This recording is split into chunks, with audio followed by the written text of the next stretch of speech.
Ja, hier haben wir eine Inszenierung, die die Mauer schlechthin zeigt.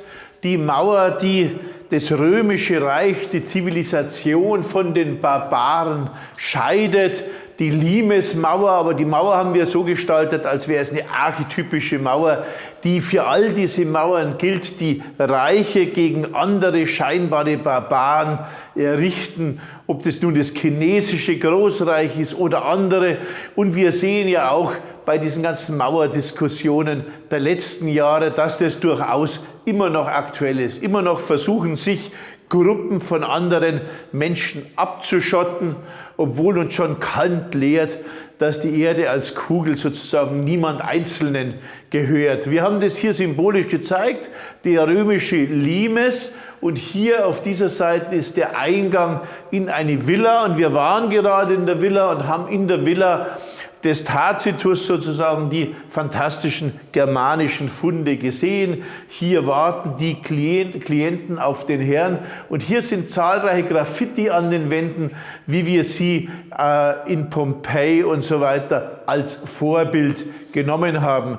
Natürlich haben wir auch eine Anspielung auf die jüngste deutsche Vergangenheit, indem wir hier an die Wand schrieben: Nemum murum edificare vultum. Niemand wollte je eine Mauer errichten. Also es ist allein interessant, nicht sich diese ganzen Graffiti hier anzusehen. Man wird vieles entdecken, was einen amüsiert oder möglicherweise auch nachdenklich macht. Natürlich haben wir die Wände genutzt, um in die Wände Funde einzulassen. Und die Funde, die wir hier einlesen, sind ganz fantastischer Art und passen thematisch gut.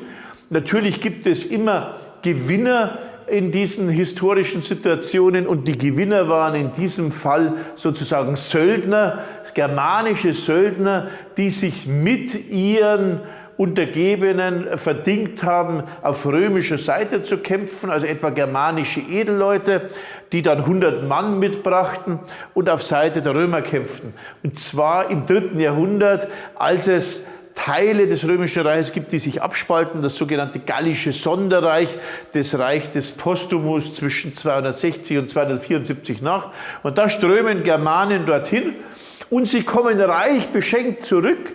Sie machen Beute, und sie kriegen sogar römische goldene Senatorenringe und römische goldene Ritterringe, um zu zeigen, dass sie sozusagen hier erfolgreich sind und um sie zu belohnen. Die Gold- und Silberfibel zeigen ihren Rang. Sie haben sogar silberne Pfeilspitzen dabei als Beispiel ihres Ranges. Und das Interessante ist aber immer, dass diese Germanen, die ja zum Teil lange in Rom leben, man muss sich vorstellen, im Römischen Reich leben Germanen als Legionäre beispielsweise 20, 30 Jahre.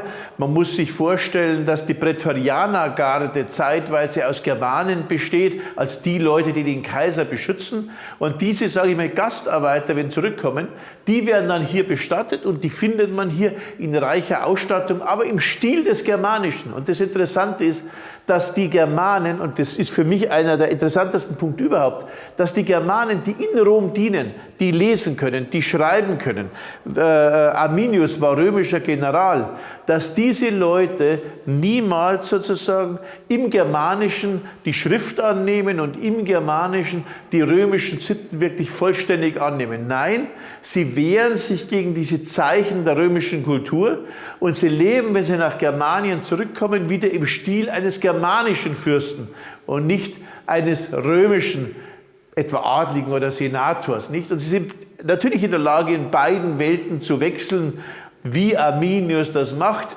der als römischer Militär agieren kann und gleichzeitig als germanischer Stammesführer.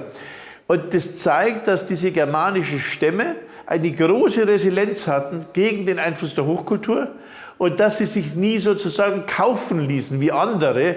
Kelten, eine Stadtkultur, da konnten die Leute, die keltischen Führer, in den Senat aufsteigen, der Stadt, das war interessant, und die waren anfällig für so etwas. Und die Germanen wurden immer gefährlicher für Rom, desto mehr sie sich militarisiert. Und im 3. Jahrhundert war klar, die Germanen sind nicht mehr zu besiegen. Und so kam es auch, dass dann spätestens im 5. Jahrhundert die Germanen zum Untergang des Römischen Reiches beitragen. Und dazu trägt auch bei, dass die Römer selbst die Germanen in die Armee inkorporierten und sozusagen militärisch ausbildeten und immer mehr von germanischen Söldnern abhängig wurden. Spannend, dass die aus dem idealen, reichen römischen Reich zurückkehren, um in der Heimat zu sterben und bestattet zu werden. Und das sehen wir hier in diesen Gräbern der Hasleben-Leuna-Gruppe.